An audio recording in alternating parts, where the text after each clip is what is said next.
धन्यवाद मानवर, आपने इस महत्वपूर्ण चर्चा में मुझे अपनी बात कहने का अवसर दिया। मान्यवर, रेलवे का अपना एक गौरवमयी इतिहास रहा है और अगर हम याद करें तो देश में कभी भी कोई आपदा की स्थिति आती है, रेलवे सबसे आगे आता है। कहीं कोई हिंसा की स्थिति आती है, किसी क्षेत्र में देश की सीमा पे युद्ध की स्थिति आती है, जवान को एक स्थान से दूसरे स्थान तक पहुंचाने की जिम्मेदारी रेलवे अपने कंधों पर उठाता है। और आज इस अवसर पर जब रेलवे के ऊपर चर्चा हो रही है मान्यवर, मैं याद करना चाहूंगा उस बहादुर कर्मचारी को भी जिसने भोपाल गैस कांड के दौरान रेलवे स्टेशन पर अंतिम सूचना दी, जिससे आने वाली ट्रेनें भोपाल नहीं पहुंच पाई।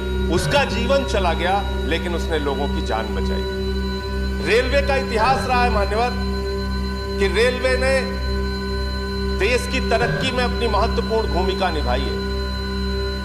रेलवे ने देश के विकास में अपनी महत्वपूर्ण भूमिका निभाई है। लेकिन उस रेलवे के साथ आज सरकार क्या कर रही है, इसके बारे में हमें गंभीरतापूर्वक विचार करना पड़ेगा। माननीय मंत्री जी यहां पर बैठे हैं। अभी पिछले कुछ दिनों पहले कहा गया साहब 150 ट्रेनें निजी हाथों में दी जाएंगी, 50 प्लेटफॉर्म निजी हाथों में दिया जाएगा। मुझे याद है मान्यवर, एनडीए के संयोजक रह चुके हैं जाट साहब, आज इस दुनिया में नहीं है। उनको श्रद्धांजलि देना चाहूंगा इस अवसर पर। 74 में उन्होंने बहुत बड़ी हड़ताल की थी और जो 1974 की हड़ताल थी मान्यवर रेलवे की, उस हड़ताल में मांग थी कि 5 लाख कर्मचारियों को पक्का करो। और तब रेलवे के नियमित कर्मचारियों की संख्या थी 15 लाख, ट्रेनों की संख्या थी 11,000।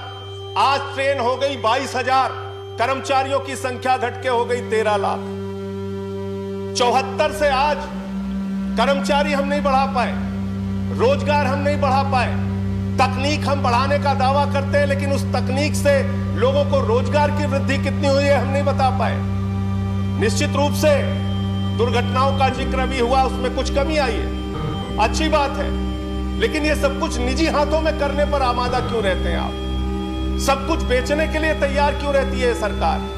कभी कहते हैं एयरपोर्ट बेच देंगे, कभी कहते हैं सेल बेच देंगे, कभी कहते हैं कोल बेच देंगे। अभी मान्यवर यस बैंक का घोटाला हुआ, लाखों लोगों के पैसे डूब गए और उस समय सरकार का तर्क आया, क्या करे साहब, ये तो निजी बैंक है। तो जो सरकारी रहता है उसको आप निजी कर देते हैं और जब निजी हो जाता है तो कह देते हैं ये तो निजी बैंक है, हम क्या करें? ये किस प्रकार की दोहरी व्यवस्था है? ये किस प्रकार से हमारी सरकार की सोच है? सारी कंपनियों को, सारी चीजों को बेचने की जो हमारी परंपरा है उस पे सरकार को रोक लगानी चाहिए। 2-3 पॉइंट मान्यवर और कह के अपनी बात को खत्म करूंगा। आउटसोर्सिंग एक शब्द है, हर चीज को आउटसोर्सिंग करना है। आउटसोर्सिंग कितना बड़ा घोटाला है और कितना बड़ा एक कर्मचारियों के साथ धोखा है, इसके बारे में भी सरकार को विचार करना चाहिए। ठेके पे आप सब कुछ दे देते हैं, सफाई से लेके सब कुछ आप ठेके पे दे देते हैं और जो कर्मचारी काम करते हैं उन कर्मचारियों से ज्यादा तनख्वाह पे दस्तखत करा के कम तनख्वाह दी जाती है। मांग हुई तो आपने बैंक के खाते खुलवा दिए। जो ठेकेदार है उसने एटीएम लोगों के लेके रख लिए, वो पैसा खुद निकाल लेता है तनख्वाह आने के बाद। तो मेरा ये कहना है, ये एक आउटसोर्सिंग का जो नाम देके सारी चीजों को आप बाहरी व्यवस्था को निजी हाथों में देने का काम करते हैं, वो कर्मचारियों के साथ, ठेका मजदूरों के साथ एक बहुत बड़ा शोषण है। इसके साथ साथ मान्यवर, आप नई ट्रेनें, बस सबको आपने थोड़ा समय दिया, मुझे भी कृपा कीजिए सर। आपने तेजस ट्रेन चलाई, तेजस ट्रेन में और शताब्दी ट्रेन में 5 मिनट का अंतर है और किराए में 1.5 गुना का अंतर है। तो आप करना क्या चाह रहे हैं? जब ट्रेनें आपके पास उपलब्ध हैं, सुपरफास्ट ट्रेन उपलब्ध है आपके पास, ऐसे में नई ट्रेनें, निजी ट्रेनें लाके किराया ज्यादा लेके आप एक नए प्रकार का शोषण करते हैं।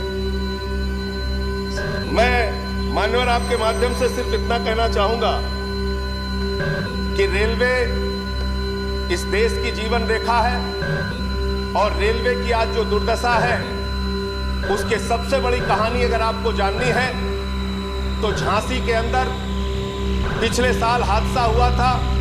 ट्रेन में सफर करने वाले यात्रियों की जान चली गई। गर्मी के कारण जनरल डिब्बों में लोगों को बैठने की जगह नहीं होती है, पिस के आते हैं वो लोग।